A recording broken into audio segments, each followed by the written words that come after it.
guys, Chris here with Super Savvy Travelers. Hey, today I'm going to answer the burning question. Is it better value to buy a house that's all done up and move right in, or to buy a house that you want to renovate? Now, there's a couple of things that you want to think about this. First of all, you buy a house that's move-in ready. You know what the costs are. You move right in. But if you buy a house to renovate it, you can fix it up all the way you want. So I'm going to go over various different features and ideas and things you want to look at when you're looking at purchasing a house. Maybe it makes sense to go and renovate something, but maybe, just maybe, you ought to buy something already done. Check it out. Okay, so I'm recording the rest of the video at night when the light is terrible, but I have so many important things that I need to impart to you guys, so I'm taking the hit and doing it at night, knowing that the lighting is awful. Anyway, renovating versus buying turnkey versus a light renovation, meaning new tiles, new kitchen, new bathroom, that kind of stuff, okay? There's a few things you need to think about. First of all, location, location, location. Everybody in real estate always says the same thing. A beautifully renovated property in a bad location is a bad buy. Always. I've never once seen a situation where that was okay. So if you have the great locations, super close to the services, super close to the monuments, super close to everything you want to be super close to with spectacular views, and there's nothing available but a ruin, I would take the ruin over a bad location any day of the week and redo the ruin. Of course, that's me, and there's other things you need to think about. Okay, so the first one is location. The second is structure. So when you're in ruin land, you're looking at structure, and structural renovation costs can add up very, very quickly. And you put a lot of money into it, but you don't get the yummy bathroom right away. You don't get the super sweet kitchen right away. These are things you don't see. Things like the soleils, which is the ceiling and floor. Okay, a lot of them have to be redone because they were done 100 years ago, and the wood is not holding up because wood does that after 100 years. And you have to either go in and reinforce or replace or do whatever, but that can cost you anywhere from 8,000 to 10,000 euros here in Calabria per room. So if you have a 4-room house and all the soleils need to be done, you could be into it for 40K before you even get the yummy bathroom. I mean, it can really add up quickly. And then when you start putting in things like new windows, new doors, new shutters, new balconies, and all those things that need to be put in and structurally done, you can be talking about a lot of money. Now, another thing you want to keep in mind, if with ruins or whatever, if you're in a historic center, there are very, very strict rules.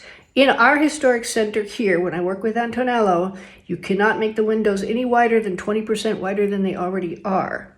And you can't just randomly put in balconies and things like that. There are so many rules, and you need to have a really good architect that knows all of them and know these restrictions before you purchase your property. Because let's say you get an agent. The agents, many times I love them, but they don't know all the rules in the historic center. And some agents will unethically tell you, sure, you can put a pool in here, and you buy the house and you can't put a pool in. Or, yeah, you can put balconies up. There's no reason why not. Well, there's a lot of reasons why not. Number one, you have to check with your downstairs neighbor, and if they object to you stealing their sunlight, it could be a problem. So all of these things are things that you have to think about.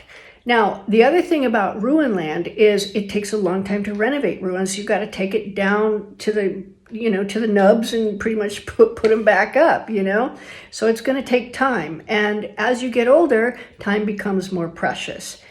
Also, if you're renting it out and you're planning on some income for that time period, that's lost income. So all of those things have to be looked into. Now, if you find a house that you love in a great location, has a great floor plan, and make sure it has a great floor plan, you can go in and you can do like light renovations, new tiles, paint job. A paint job does a lot to change a house.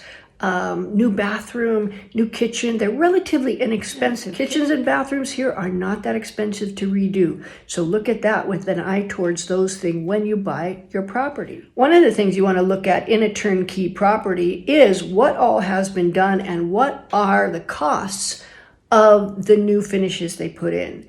I have gone through some properties, and you look at two properties. Maybe you look and they're right next to each other, and one's like 95,000 or 110,000, another's 80,000.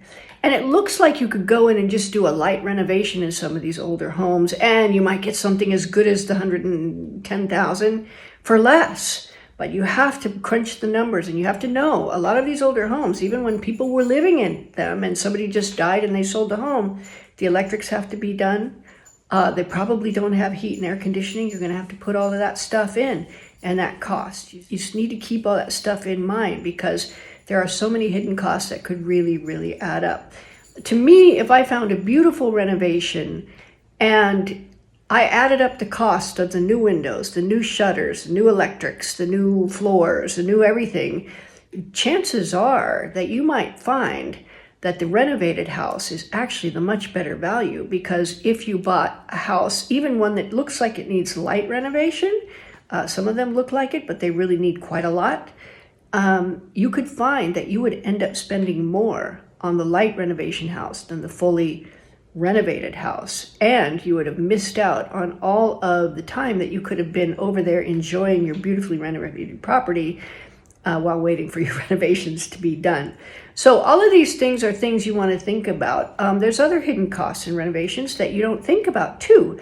We went over, there's a video that I did on some of the high value things to look for in a property: windows, shutters, awnings, air conditioning, all of those things. But one of the hidden costs that you don't really think about, especially in a historic center, is scaffolding. Now, we have clients who are renovating in a historic center, and the scaffolding is between 10 and 12,000 euros, because it's a big house and it's in the historic center on those weird steps that are always in those medieval historic centers. The steps are irregular, they're just sort of there, hodgepodge, so they have to be very creative with the scaffolding, and they have to rent it. So that's a big cost as well. Now, dumping the materials that come out of your house when they're doing the renovation is another cost, and especially in Puglia, it's expensive. So these are all things to think about, guys. When you're getting ready to purchase a house, don't get swept away. Get the numbers, start crunching them, and see if it really makes sense. You may be happy to find that the fully renovated house that you fell in love with might be the best buy. Take care, guys.